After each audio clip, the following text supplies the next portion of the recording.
Dari Swiftonomics yang lepas dari genggaman RI, akhirnya Bapak sempat menyampaikan akan menggelontorkan 2 triliun rupiah dana khusus pariwisata atau Indonesia Tourism Fund. Nah, ini nanti akan digunakan untuk apa dan bagaimana ini bisa menggait konser-konser betul-betul hadir di Indonesia, Pak? Jadi setelah kita pelajari, konser-konser yang besar itu merupakan hasil kolaborasi.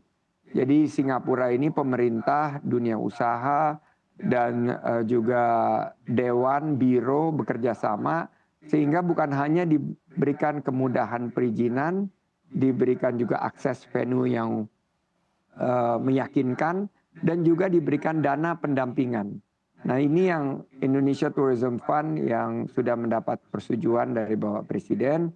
Kita ingin gelontorkan 2 triliun rupiah untuk menarik event-event berkelas dunia. Bukan hanya event musik seperti Coldplay, Taylor Swift, dan lain sebagainya, tapi juga event-event MICE, Meeting Incentive Conventions Exhibitions, meeting-meeting olahraga atau event-event olahraga, sports tourism, event seni pertunjukan, festival budaya, konser musik bertaraf dunia yang akan berdampak sangat positif bagi perekonomian kita. Dan juga untuk citra Indonesia atau nation building juga sangat positif. Oleh karena itu Indonesia Tourism Fund ini akan kita dorong untuk kesiapannya di 2024, terutama untuk pemerintahan selanjutnya kita transisikan hingga nanti di 2024-2025 kita memiliki ekosistem yang jauh lebih siap untuk menyambut konser-konser yang turnya ini mungkin sudah diumumkan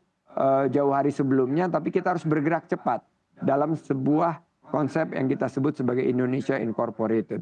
Nah, di sini nanti pemerintah tentunya akan bekerja sama dengan pemangku kepentingan agar kita tidak gigit jari, kita tidak terlepas lagi dari genggaman kita, konser-konser yang punya peluang untuk menggerakkan ekonomi kita.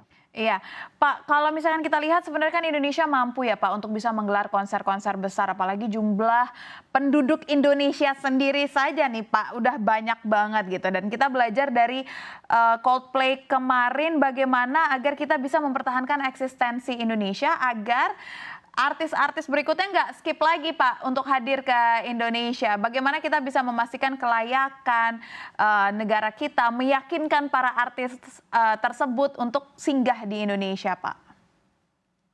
Pertama Mbak Syaf, Indonesia seperti kita lihat di belakang saya ini punya keindahan yang luar biasa. Tapi yang menjadi daya tarik sesuai dengan warna baju kita adalah ekonomi hijau Indonesia. Bagaimana kita bisa meyakinkan seperti Coldplay, mereka begitu datang cuma 1 hari nyesel. Dia bilang, waduh tahu begini antusiasme dan dampak dari kedatangan mereka yang sangat signifikan dari segi keberlanjutan lingkungan. Mereka bisa memberikan kontribusi terhadap kebersihan sungai, bisa melakukan penanaman mangrove, bisa melihat bahwa Indonesia ini memiliki posisi sebagai superpower ekonomi hijau dunia. Nah, ini yang harus kita tawarkan dari awal.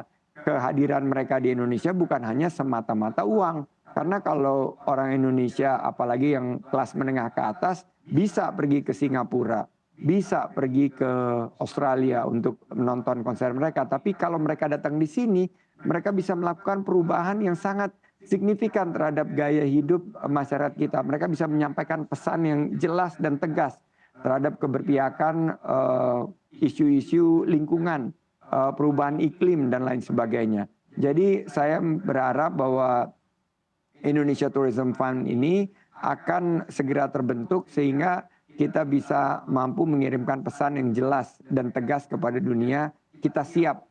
Dan please don't skip Indonesia, karena kita adalah superpower ekonomi masa depan dunia.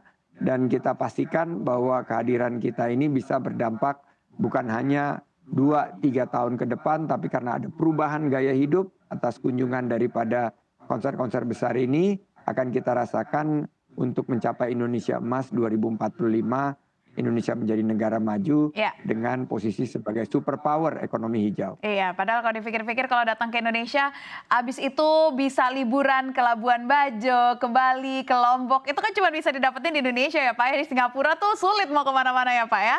Dan menutup Ya diskusi, betul, mungkin gimana Pak? Silahkan. ya mungkin salah satu kerjasamanya seperti itu. Mungkin ada 4 hari konser di Singapura, Thailand dapat 2, kita dapat 2, tapi kita sama-sama menawarkan di antara konser tersebut healing dan refreshing bagi para pelaku ekonomi kreatifnya, bukan hanya Taylor Swift-nya atau Chris Martin-nya, tapi juga krunya. Dan yang menarik, salah satunya waktu kita khawatir bahwa budaya kita tergerus oleh kehadiran musisi-musisi dunia, malah justru Chris Martin menunjukkan kelihayannya membaca pantun. Jadi pada satu saat kita akan menunjukkan juga bahwa budaya kita, musisi-musisi kita bisa menjadi tuan rumah di negeri sendiri, dan siapa tahu malah menjadi daya tarik daripada konser-konser di luar negeri, di mana kita bisa mampu untuk menawarkan musik-musik kita mulai dari dangdut, rock, dan lain sebagainya kepada masyarakat dunia. Kalau kita lihat Singapura ini menjadikan strategi konser untuk bisa terlepas dari resesi. Nah, apakah strategi ini juga bisa kita gunakan untuk terlepas dari, mungkin Indonesia bukan resesi, tetapi dari perekonomian kita yang masih stagnan di 5% aja. Apakah ini juga bisa berlaku di Indonesia, Pak? Syaf, 5% itu bukan stagnan ya, tapi ini bertumbuh kita. Iya, kan Tapi disebutnya middle kita income trap bagaimana- Pak kita ya. Ramainya disebutnya middle income Ya. trap nih kita Pak. Nah, untuk keluar dari middle income trap, konsep downstreaming atau hilirisasi itu jangan hanya di satu komoditas tertentu. Kita juga harus melakukan pendekatan serupa di subsektor ekonomi lainnya. Jadi misalnya di pariwisata, bagaimana kita memastikan bahwa wisata-wisata di Indonesia itu berkualitas dan berkelanjutan, sehingga pariwisata domestik dan Nusantara kita juga hidup. Nah, salah satunya untuk menjadi hidup, Swiftonomics ini bisa kita kembangkan menjadi Concertonomics, di mana lagu-lagu kita yang terkenal mulai dari dangdut koplo sampai dengan lagu-lagu tradisional kita dikolaborasikan dengan musisi-musisi dunia. Nah, ini adalah bagian daripada hilirisasi downstreaming dari ekonomi kreatif.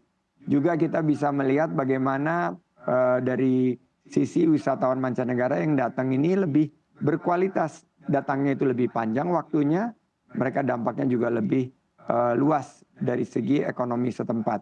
Nah, konsep ini saya yakin yang dipikirkan oleh Perdana Menteri Thailand waktu dia mengkritisi eksklusivitas yang berhasil diraih oleh Singapura.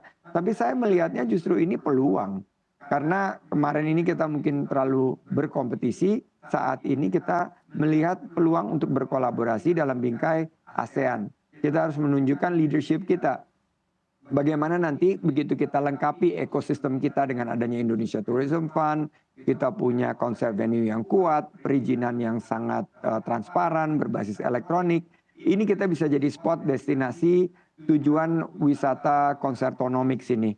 Dan saya yakin semua akan setuju bahwa pariwisata dan ekonomi kreatif ini dengan beberapa andalan event utama, ini bisa menciptakan 6 kali lipat jumlah lapangan kerja dibandingkan dengan sektor lainnya. Karena begitu lapangan kerja tercipta, maka ekonomi akan bergerak, dan ekonomi kita yang bertumbuh 5% ini, saya yakin dengan dorongan konsumsi rumah tangga yang lebih kuat, salah satunya dalam bentuk produk-produk ekonomi kreatif, kita bisa mencapai 6-7%.